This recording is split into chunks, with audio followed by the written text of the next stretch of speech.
Good morning everyone, welcome back to the channel to a new blog. চলে এসেছি আজকে আবার নতুন আর একটা ভিডিও নিয়ে তোমাদের সবার জন্য। সো আগের দিনকে লেমন পাই বানানোর পরে এতটা ভালো রেসপন্স পাবো কোনোদিনও আশাও করিনি। সো নোন পার্সন যারা আছে তারা তো ঠিক আছে, আননোন পার্সনরাও কি বলেছে আমাকে মেসেঞ্জারে, সকালে ঘুম থেকে উঠে দেখতে পাচ্ছি প্রচুর মেসেজ। তারা আমাকে মেসেজ করে রীতিমতো লিখেছে যে এটা কি অন্য আরও কোনো রকমভাবে পাই বানানো যেতে পারে। ধরো যারা লেমন খেতে পছন্দ করে না, বা যাদের লেমনে অ্যাসিড হতে পারে, বা অনেক সময় অনেকে লেবুর ফ্লেভারটা পছন্দ করে না, তো শুধুমাত্র আজকে তাদের জন্য নিয়ে চলে এসেছি কাস্টার্ড পাই, একই রকমভাবে বাট একটু দু রকমের কোটিনে। তো যাই হোক, রেসিপিটা শুরু করে নিচ্ছি। প্রথমেই অ্যাজ ইউজুয়াল আমি ডাইজেস্টিভ বিস্কিটের 2টো প্যাকেট নিয়ে নিয়েছি অ্যান্ড সেটাকে ভালো করে গ্রাইন্ড করে একটু আজকে বাটার অ্যাড করেছি, মেল্টেড বাটার। যে আমুলের বাটার তোমরা সবাই খাও, আমরা সবাই খেয়ে থাকি, আমি সেই বাটারটাকে একটু মেল্ট করে ভালো করে এর সাথে কিন্তু মিশিয়ে নিচ্ছি। সো ব্যাস আমার রেডি মিক্সচার। এখান থেকে হাফ মিক্সচার আমি তুলে রেখে দিলাম আলাদা একটা কাটোরির মধ্যে, আর বাকি যে মিক্সচারটা সেটা আমি এই সার্ভিং বোলটার মধ্যেই কিন্তু সেট করে নেব। ঠিক লেমন পায়ের টাইমেও কিন্তু ফার্স্ট বেসটা আমি এইভাবেই সেট করে নিয়েছিলাম। হ্যাঁ, সেখানে আমি বাটার ইউজ করিনি, সো এখানে আমি আজকে বাটার ইউজ করছি। তো দেখো, ভালো করে একটা স্পুনের সাহায্যে আমি সুন্দর করে জিনিসটাকে সেট করে নিচ্ছি আস্তে আস্তে।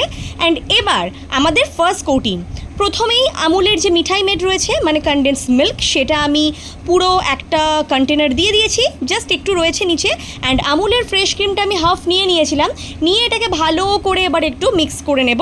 একটা উইস্কারের সাহায্যে আমি সুন্দর করে জিনিসটাকে একটু ভালো করে মিক্স করে নিয়েছি। অ্যান্ড এর মধ্যে আজকে একটু নতুনত্ব অ্যাড করতে চলেছি, ড্রাই ফ্রুট, যেটার মধ্যে বেশি কিছু নয়, একটু কাজু বাদাম রয়েছে আর একটু কিশমিশ রয়েছে। সো ভালো করে জিনিসটাকে এবার একটু মিক্স করে ফার্স্ট লেয়ারটাতেই আমি একদম দিয়ে দেবো। সো এইবার যে বিস্কিটের মিক্সচারটা ছিল তার উপরে ফার্স্ট লেয়ারটা আমি দিয়ে দিলাম। অ্যান্ড ভালো করে এবার এটাকে সেট করতে দিতে হবে।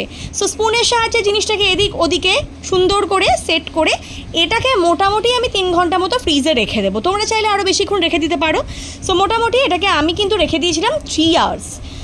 আমার সত্যি কথা বলতে গেলে শরীরের অবস্থা 2 দিন ধরে একদমই ভালো নেই, তাই বানাতে যাচ্ছি সব কিছুই একরকমভাবে, আর চেষ্টা করছি একটু অন্য রকমভাবে করার। বাট ওই যখন শরীর ভালো থাকে না তখন হয় না যে মানে কোনো কিছুই ঠিকঠাক মতো থাকে না। তো সেটা কেন বললাম কথাটা তোমাদের একটু পরে বলবো। সো এবার সেকেন্ড লেয়ারটার জন্য তোমরা দেখে নাও, আমি কিন্তু কাস্টার্ডটা নিয়ে নিয়েছি। আমি এই মেজারমেন্ট কাপটার মধ্যে 1 কাপ মতো দুধ আমি ফুটাতে দিয়ে দিলাম, ভালো করে ওটা জাল হবে ততক্ষণ। জাস্ট আমি আর একটু দুধ নিয়ে ওর মধ্যে 3 টিস্পুন মতো কাস্টার্ড পাউডার মিশিয়ে দিলাম। এবার দুধটা যখন ফুটে এসছে তখন আস্তে আস্তে আমি কাস্টার্ড পাউডার ওর মধ্যে অ্যাড করে দেবো। অনেকে সুগার ইউজ করে, বাট আমি যে কোনো ডেজার্টের আইটেমে আমার বাড়িতে যেহেতু সুগারের পেশেন্ট রয়েছে, যাদের বাড়িতে ডায়াবেটিকের পেশেন্ট রয়েছে তারা কিন্তু সুগারের পরিবর্তে তোমরা কনডেন্স মিল্ক ইউজ করতে পারো। তো আমি চেষ্টা করি সবসময় কনডেন্স মিল্ক ইউজ করার। আজকে একটু গুঁড়ো দুধ ইউজ করেছি টেস্টটাকে একটু অন্যরকমভাবে এনহ্যান্স করার জন্য। একটা ছোটো 10 টাকার প্যাকেটের আমুল স্প্রে আমি আজকে দিয়ে দিলাম পুরো গুঁড়ো দুধটা দিয়ে, ভালো করে এবার একটা হুইস্কারের সাহায্যে ওটাকে কিন্তু মিক্স করে নিতে হবে। অ্যান্ড লাস্টে একটু কনডেন্স মিল্ক দিয়ে নেব, যেটুকু কনডেন্স মিল্ক ছিল এটার মধ্যে সেটা আমি দিয়ে দিয়েছিলাম, প্লাস বাকি আমি একটা হাফ কন্টেনার মতো কনডেন্স মিল্ক ওর মধ্যে মিশিয়ে ভালো করে হুইস্কারের সাহায্যে মিক্স করে আস্তে আস্তে ওটাকে কিন্তু নামিয়ে দিয়েছিলাম। কাস্টার্ড পাউডারটা দেওয়ার পরেই কিন্তু দেখবে জিনিসটা একটু থকথকে মতো হয়ে যায়, তাই তোমাদেরকে অনাবরত কিন্তু নাড়িয়ে যেতে হবে একটা স্পুন বা একটা হুইস্কার যে কোনো কিছুর সাহায্যে। অ্যান্ড এটাকে নামানোর পর ঠান্ডা হয়ে যাওয়ার পরে আমি একটু আমুলের যে বাকি ফ্রেশ ক্রিমটা ছিল বাকি হাফ মতো, সেটাকে আমি ওর মধ্যে কিন্তু দিয়ে দিলাম। দিয়ে সুন্দর করে এবার জিনিসটাকে মিক্স করার পরে আগের যে লেয়ারটা আমি দিয়েছিলাম ফ্রিজের মধ্যে 2-3 ঘন্টা সেট হওয়ার জন্য, সেটা মোটামুটি সেট হয়ে এসেছিলো।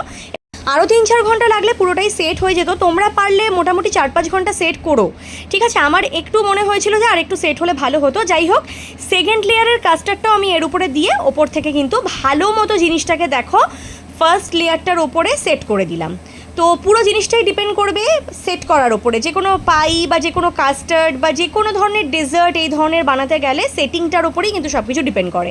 অ্যান্ড এক্ষেত্রে আমি কেন বললাম যে আমার শরীর খারাপ হলে সব কিছু উল্টোপাল্টা হয়ে যায়, আমি ভেবেছিলাম যে ফার্স্ট লেয়ারটার ওপরে যে হাফ বিস্কিট গ্রাইন্ডটা রেখে দিয়েছিলাম সেটা আগে দেবো, তারপরে কাস্টার্ডের লেয়ারটা দেবো। তো আমি একদম ভুলে গিয়ে আগে কাস্টার্ডের লেয়ারটা দিয়ে দিয়েছিলাম অ্যান্ড তার উপরে বিস্কিটের যে মিক্সচারটা সেটা ওপরে ছড়িয়ে দিয়েছিলাম। তোমরা কিন্তু চেষ্টা করো আগে ফার্স্ট লেয়ারটার উপরে এই বিস্কিটের ক্রাশটা দিয়ে দেওয়ার পরে সেকেন্ড লেয়ার হিসাবে ওই কাস্টার্ডের লেয়ারটা দেওয়ার, যদি তোমরা রেসিপিটা বাড়িতে ট্রাই করো। আফটার দ্যাট ওপর থেকে আমি একটু ওই আমন্ড ক্রাশ করে রেখেছিলাম অ্যান্ড সেটা ছড়িয়ে দিলাম, আমন্ড কাট করে রেখেছিলাম, অ্যান্ড যে পেস্তাগুলো ক্রাশ করে রেখেছিলাম সেগুলো তো দিয়েইছিলাম, আর ওপর থেকে আরেকটু পেস্তা কুচি কুচি করে কেটে ওপর থেকে ছড়িয়ে দিলাম। এটা আরও হয়তো বেটার দেখতে ভালো লাগতো যদি আমি শুধু কাস্টার্ডটা লেয়ারের ওপরে এটাকে গার্নিশ করতাম। তো যাই হোক, কোনোটাই খারাপের জন্য হয় না। পরের দিকে যখন আমি এটা বার করেছিলাম ফ্রিজ থেকে, দেখতে খুবই সুন্দর লাগছিল অ্যান্ড খেতেও অসাধারণ সুন্দর লাগছিল। অ্যান্ড এই ধরনের রেসিপিগুলো যেভাবেই গার্নিশ করো না কেন, যেভাবেই সেট করো না কেন, খেতে একই রকম টেস্ট হয়। তাই জন্যই আমি বলে থাকি যে যাই হয়ে যাক না কেন, রান্না করা গার্নিশ করা পুরোটাই তোমার উপর ডিপেন্ড করে।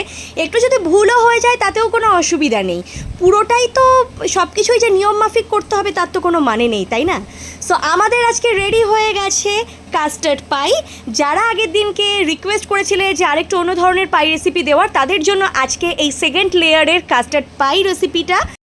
ভালো লাগলে সবাই লাইক কমেন্ট শেয়ার করো অ্যান্ড প্লিজ প্লিজ প্লিজ চ্যানেলটা সাবস্ক্রাইব করো, কারণ তোমাদের ভালো লাগলেই কিন্তু নতুনভাবে নতুন কিছু বানানোর অনেক বেশি উৎসাহ পাই। আমি মোটামুটি 6-7 ঘন্টার আগেই একটু বার করে টেস্ট করে নিয়েছিলাম, তোমরা চাইলে ওভারনাইট রেখে দিতে পারো, আমি এটা তারপরে ওভারনাইট রেখে দিয়েছিলাম। সো আজকের জন্য এইটুকুই, দেখা হবে নেক্সট আর একটা ব্লগে। টাটা।